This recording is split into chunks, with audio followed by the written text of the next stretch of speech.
Dans l'assemblée des saints, assoiffé je me tiens, que ton onction descende sur moi. Conscient que mon destin est dans le creux de ta main, que ton onction descende sur moi. Je suis disposé, assoiffé, que ton onction descende sur moi. Je suis disposé, assoiffé, que ton onction descende sur moi.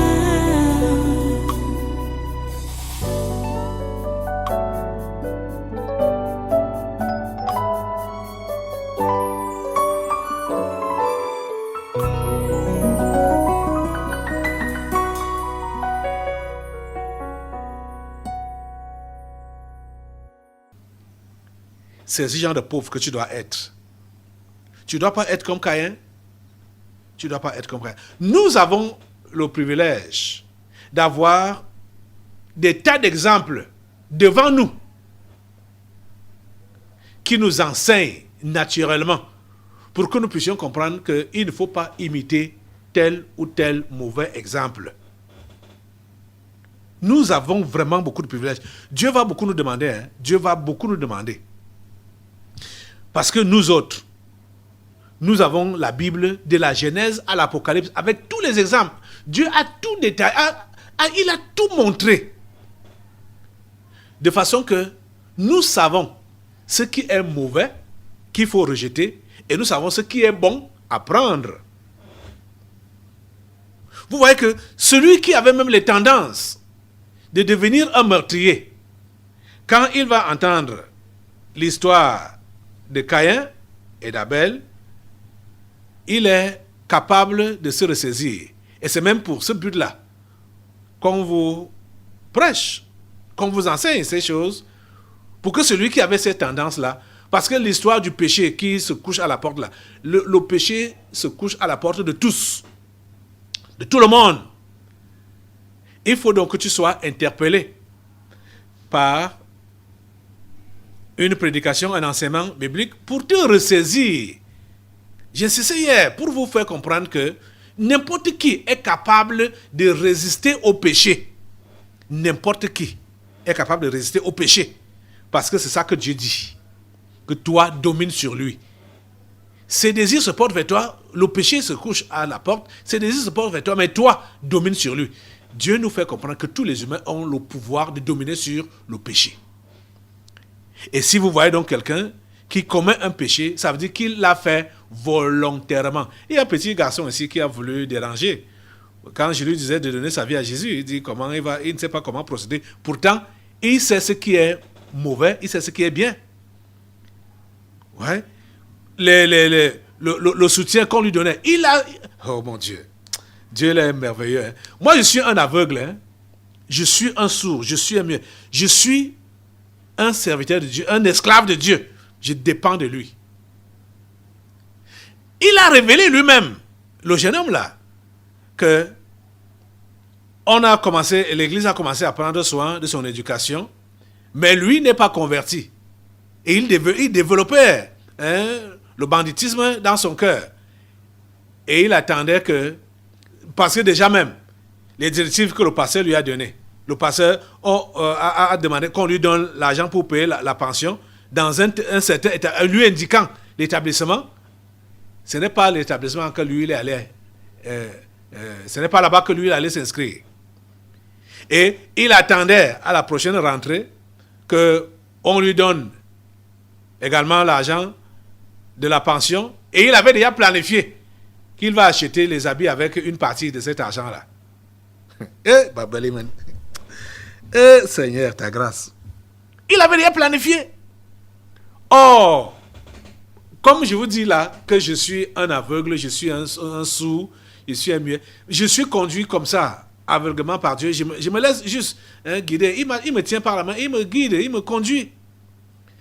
Cette année-là, j'ai dit qu'il n'a plus droit au soutien. Ça l'a... Lui-même, il était dépassé. Que tous les plans... C'est l'autre jour qu'il a dévoilé ça. Que tous les plans que lui, il a fait, avec l'argent qu'on devait lui donner, ça a échoué. Vous voyez un peu les mentalités des gens. Et quand je lui dis, convertis-toi, donne ta vie à Jésus, il prétend dire qu'il ne sait pas comment faire. Pourtant, pour faire le mal, il calcule comment faire le mal. Ça veut dire qu'il sait également comment on peut faire le bien. Parce que si on sait faire le mal, on peut également faire du bien. Vous voyez ça? Tout le monde est capable de dominer le péché. Tout le monde est capable de dominer le mal. C'est ça que Dieu nous révèle dans cette histoire de Caïn. Mais les gens n'ont pas la bonne volonté.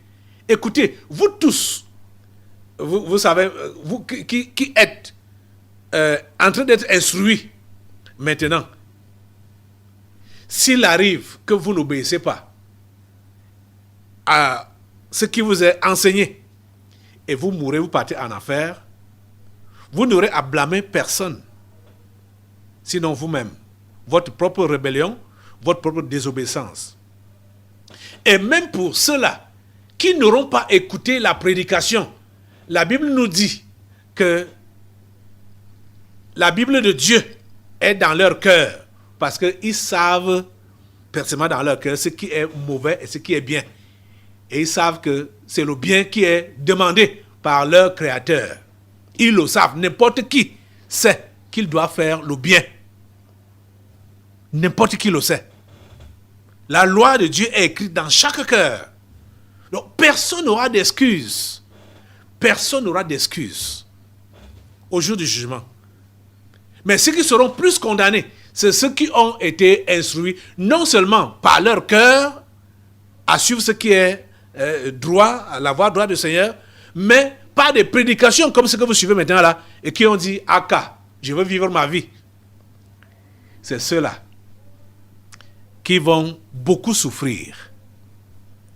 Donc les amis, cette histoire de Genèse 4, Caïn et Abel, et par la suite, la venue de Seth, ça résume en quelque sorte ce que Jésus a donc dit.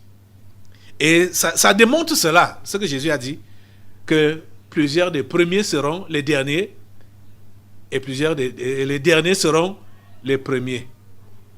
Donc, ce que tu es appelé à faire, c'est seulement t'atteler à faire la volonté de Dieu. Quel que soit, peu importe le temps de ton arrivée ici à l'église, ou le temps pour toi de donner ta vie à Jésus, ne regarde pas que voilà, il y a des anciens, il y a des ceci, il y a des gens qui traînent le pas. Ne regarde pas autour de toi. Concentre-toi à faire ce que Dieu te demande à faire. Concentre-toi à te livrer davantage. C'est notre livraison à Dieu qui permet à ce que nous puissions faire sa volonté quand on se livre à lui. Et quand on se livre à lui, à Dieu, ce qui est sûr, on ne pourra pas chercher à faire du mal à notre frère ou à notre sœur. Jamais. Jamais. La nature de Dieu s'imprègne en nous. Et ça s'installe au fur et à mesure qu'on continue à lui obéir. Si quelqu'un est en Christ, il est une nouvelle créature. Les choses anciennes sont passées. Voici, toutes choses sont devenues nouvelles. Si tu es né de nouveau, si tu es chrétien véritable, tu n'as plus besoin de continuer à entraîner les mauvaises habitudes que tu avais auparavant. Tu comprends ça? Tu es une nouvelle personne. Tu es une nouvelle personne. Les choses anciennes sont passées. Voici, toutes choses sont devenues nouvelles. Nous devons voir cette nouveauté en vous. Dieu doit voir cette nouveauté en vous. Dans tous les aspects. Oh, mon Dieu. quand quelqu'un se convertit, je vous dis que dans tous les aspects, ça change. Hein. Celui qui était paresseux auparavant, là, ne peut plus être paresseux. Celui qui aimait dormir ne peut plus dormir. C'est-à-dire, ceux qui mentaient, c'est-à-dire, toutes les mauvaises choses qu'on faisait auparavant, on n'est plus là-dedans. On n'est plus là-dedans. Ça, c'est clair. Ça, c'est clair. Hein? L'histoire de haine, jalousie, hein, meurtre, colère, machin, tout ça là. Hein, le fait de ne pas vouloir de l'autre, on ne trouve plus ça chez le chrétien véritable. Ça n'existe plus.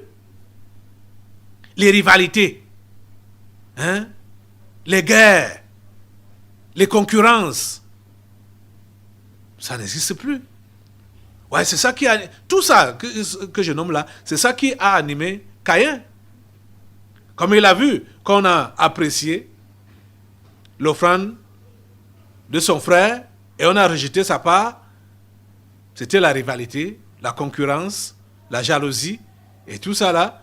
Donc, au lieu donc de se repentir pour dire Dieu, je regrette, je vais me corriger, je vais rectifier le tir au prochain tour.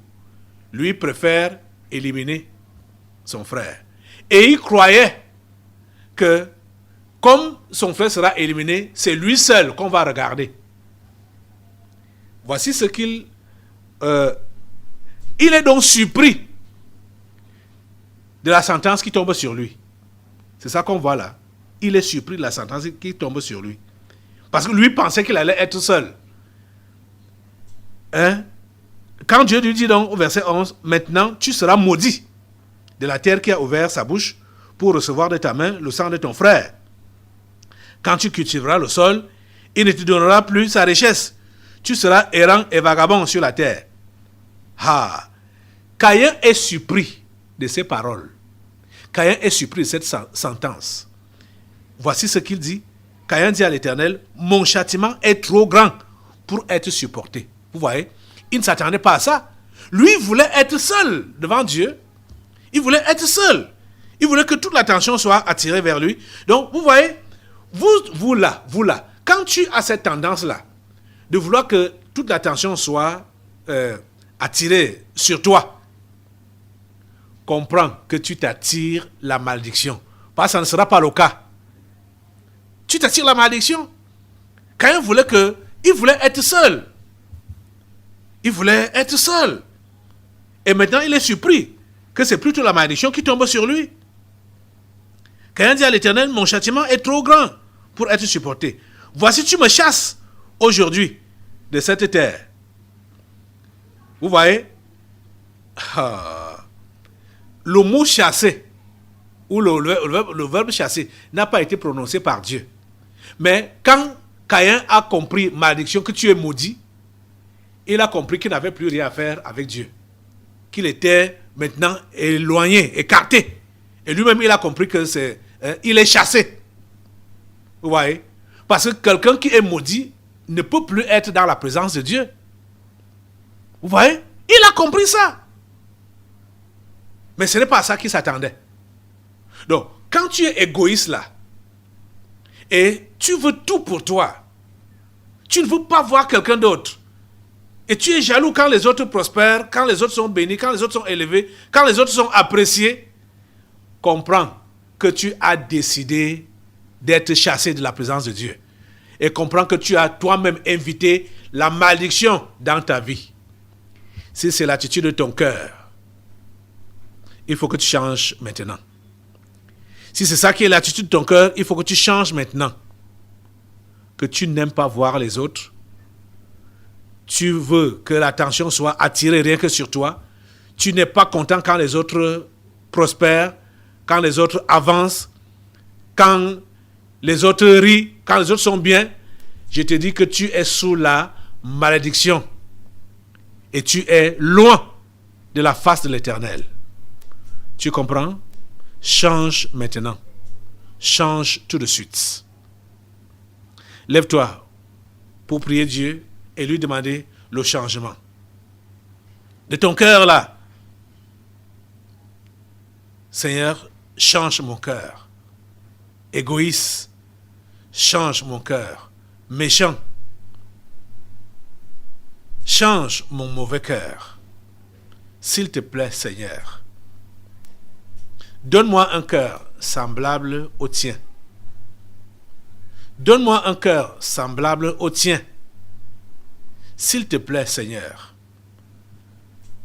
Me voici entre tes mains. Merci, oh Dieu. Merci de m'écouter et merci de me changer. Merci de me sauver. Au nom de Jésus, j'ai prié. Amen. Amen.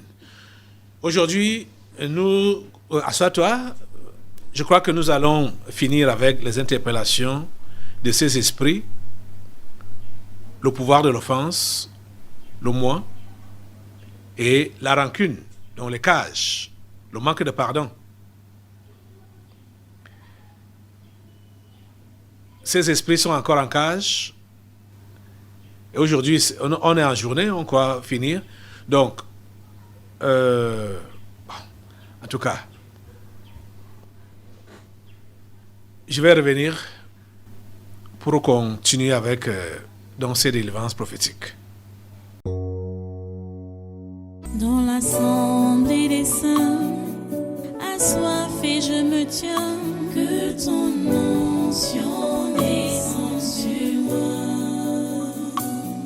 Conscient que mon destin est dans le creux de ta main, que ton onction descende sur moi. Je suis disposé, assoiffé,